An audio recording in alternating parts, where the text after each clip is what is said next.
Chapter 15, East Block.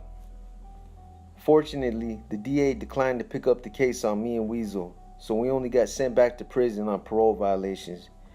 We were lucky because it was an open and shut case, but Frisco is one of the most liberal counties in Northern California, and they constantly drew sharp criticism for it.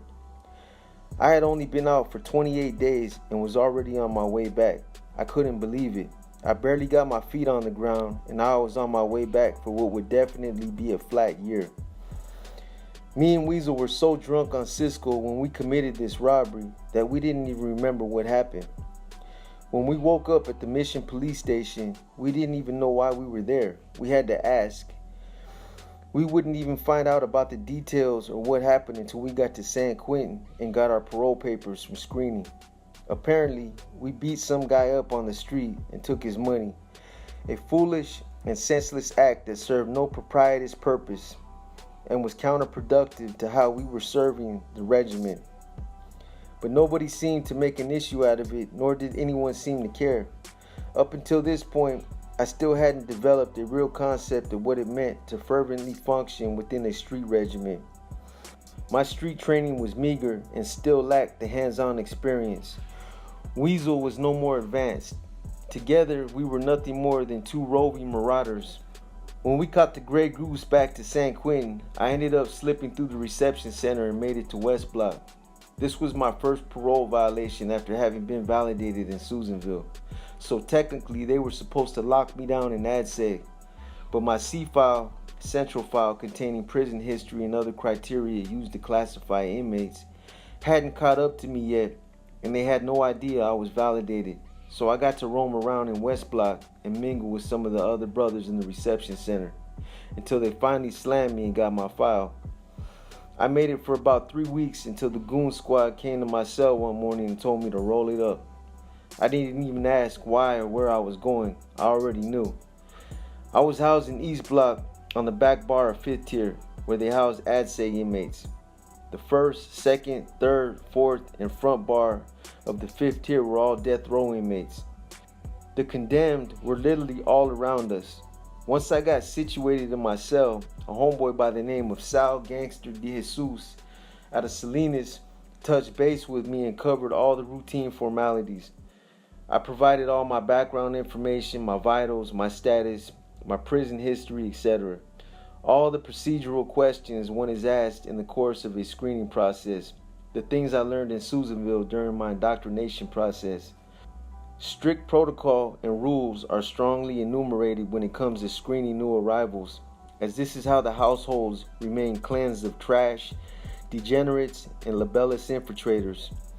Once cleared, I was given a care package which consisted of all my necessities, i.e., toothpaste, deodorant, lotion, shampoo, soap, stamps, paper, and envelopes.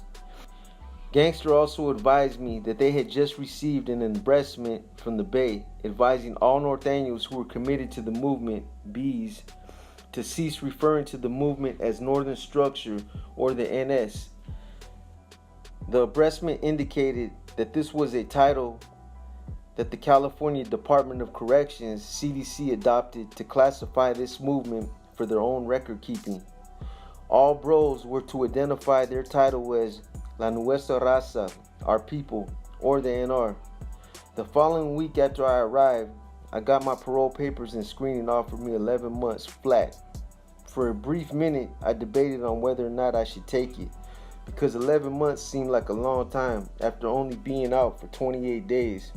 But I ended up jumping on it in light of the fact that I was expecting a flat year and knew I was guilty. After I went to my initial classification review and got cleared for the Northern Mexican Northern Black Yard, I would only end up making it out to the yard twice before I was put on a bus and shipped off to Pelican Bay. The second time I went to yard, an individual slipped out there with us who was identified as being a degenerate. Night Out from Los Baños, Enrico Smiley Garcia from Salinas socked this guy up and told him to leave the yard. The dude didn't even fight back. He just walked to the gate and told the gunner he couldn't be on the yard. The gunner didn't even see what happened, but he saw the guy's nose bleeding, so they pulled him off the yard and locked us down. I think they thought I had something to do with it because I was gone on the next thing smoking. They put me on the very next bus.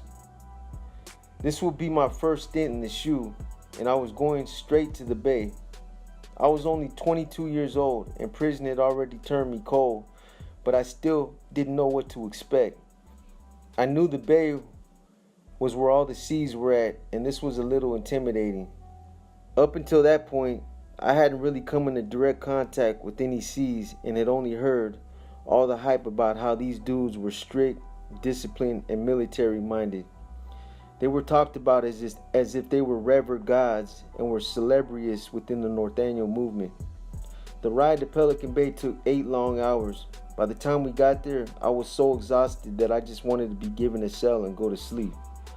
For the first couple hours, it wasn't that bad because it was a scenic route on the coast of beautiful Northern California. But after that 5th hour, it just seems like you're driving on a sempiternal path of highway surrounded by nothing but green forest and trees.